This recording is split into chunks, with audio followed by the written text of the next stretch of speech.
Sorry, guys, if you just heard that. I'm just recording for people who are missing the lesson. But yes, that's exactly right, Samuel. So you get y is equal to -1. And you can substitute x back into either one of these two, and you will still get the right answer for y. Obviously, the first one's easier because you just have one y there. Also, with regards to the recording, if you don't want, obviously, your faces or names on, that's fine. Just point your cameras down to your work so I can see. But no one's going to see apart from other students who aren't here. Okay, so make sure you just send me your answers when you get them, guys. Even if you've done those, you can go on to the SERDS questions. Just send me what you've got.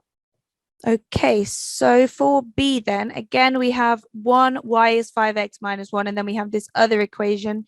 So Krishna, what do you think? What method could we use to solve B? You could substitute the y into the second equation. Yeah, perfect. That's what I would do. So what do you get once you do that? Oh, hi, can you hear me? Yeah. Okay. So what do you get once you substitute your y in? Once I substitute, I got 3x plus 35x minus 7 equals 11. Okay, perfect. So you can obviously rearrange this. Yeah. And what do you get overall then for x? 9/19. Good, brilliant. So you get 38x is equal to 18, but you can rearrange to get this. Hopefully everyone else got that as well. And then from this point, how do we get y, Krishna? I substitute the x into the first equation. Yep, good. So you can do it either way, but the first one is probably easier. And what did you get for y then? 26/19. Okay, nice one. So hopefully everyone got the same thing for that as well, 26/19. If not, and you're not sure why, let me know. And then this last one looks a little bit different.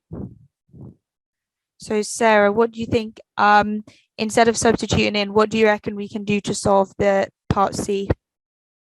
So do you just solve it as simultaneous equations?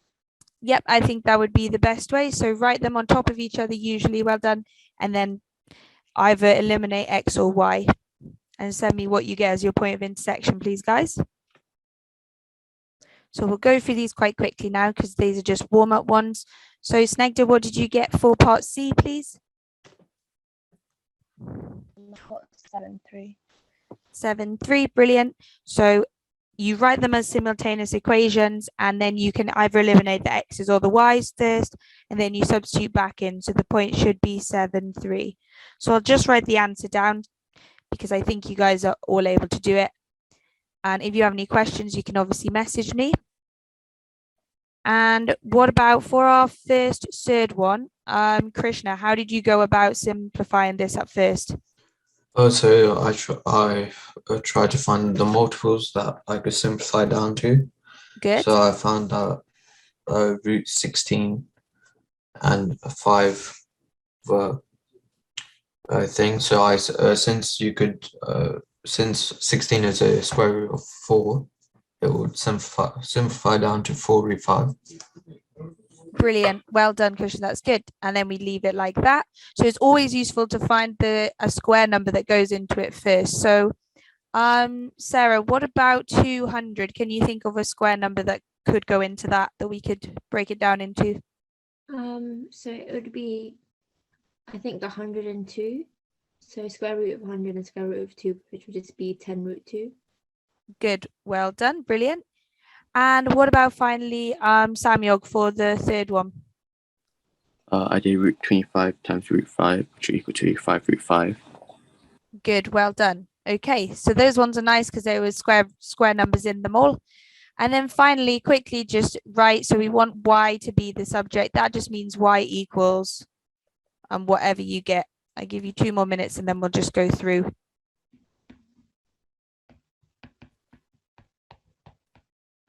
Okay, so we'll quickly go through these ones then. Samuel, what did you get for the first one if y is the subject? Y equals 5 minus 2x. 5 minus 2x, brilliant. And Krishna, what about the second one, please? I got y equals 2/5x minus 9/5. Good, well done. I like that you've separated it as well. So we've got our gradient and then we've got the constant on the end. And Snegda, what about the last one then? 3/7x plus 12/7 equals y. Brilliant. Okay. So those were just a nice warm up. I know you guys maybe haven't done maths for a few weeks, so we won't do anything too bad today. So that should hopefully get your brains working. And I think you guys will find everything fine. So first of all, just the gradient, you've probably been looking at this since GCSE, but can anyone remember if we have 2 points, x1, y1, x2, y2, what is our technical proper formula for the gradient? Sarah, can you remember how we write it out? So is it y2 minus y1 over x2 minus x1? That is exactly right. Yes. So y2 minus y1 over x2 minus x1. So you guys can try and do some questions. So for example, if you have these points, calculate the gradient of the line that passes through them. Then we can move on to some harder ones. So just send me your gradient, please, guys.